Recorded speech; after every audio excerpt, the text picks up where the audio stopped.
Now we're going to take a look at the Develop section, which on the right-hand side of the screen is the second section down. But I want to show you something that occurs when you load a directory with a lot of images in it, especially a lot of raw images, is that when you click on this Develop tab, nothing happens until these thumbnails are finished loading.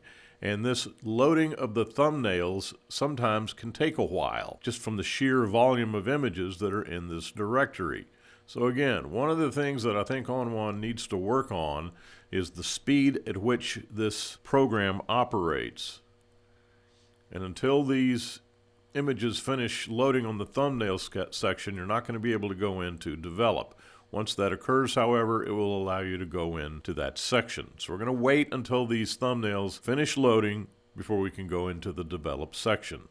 Now we'll choose an image. Click on Develop, and that particular image that we've chosen will now appear in the workspace.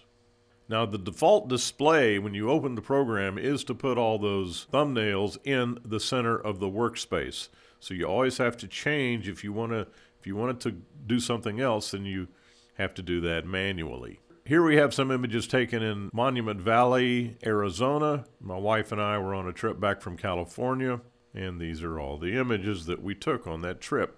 So I can go through, and I want to click on the overall settings because the global adjustments are what I want to do first. And I think the obvious main thing, and I'm going to click on levels because I want to see my histogram.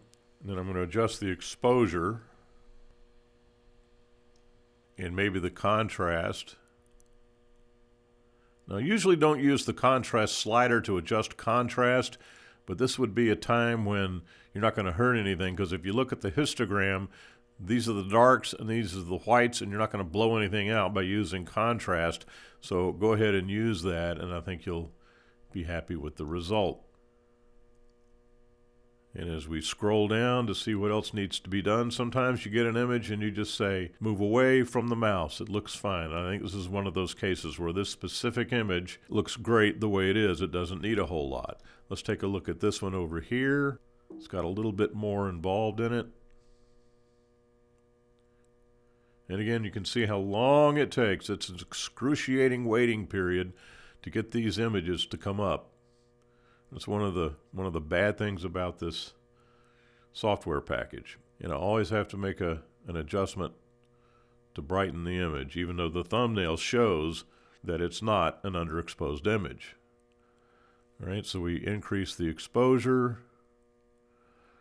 I want to boost the vibrance up to about 50 and just leave that the way it is. I think it looks fine. The tint doesn't need any adjustments. Saturation is good. And I think we have a pretty good image right here. There's no clouds to have to give any accentuation to. I think that image is adjusted very well. Let's look at one more.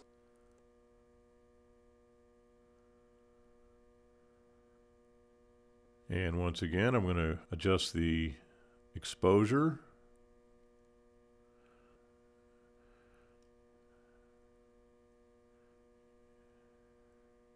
Darken the shadows. Boost the vibrance up to 50. And I think that's all it needs. So sometimes images just don't need much, and this is the case here.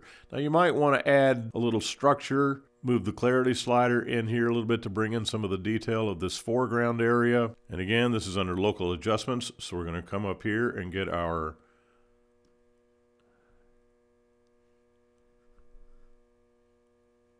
little brush to brush this effect in. We want the opacity to be 100% because we want to see the full benefit of that adjustment. And we're off and running. So we come across and we can see the detail coming out in that foreground area. Now, once we've painted this area,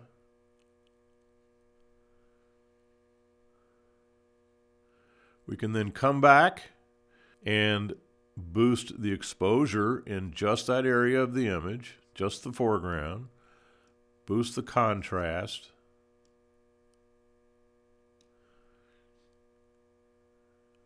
boost the structure. You can see as I make this adjustment. And then after I've made the adjustment, I might want to bring that down just a little bit. It doesn't look quite right to me. Just bring it down a little bit more in terms of its visibility in the overall image. I'm going to boost the saturation, or rather the vibrance. And I'm going to bring the shadows down just a little. Highlights you don't get much out of. Contrast has a tendency to darken the image. So you're constantly going back and forth and make an adjustment and then make another adjustment and then adjust something else to the point that you get the image to look exactly the way you want it to.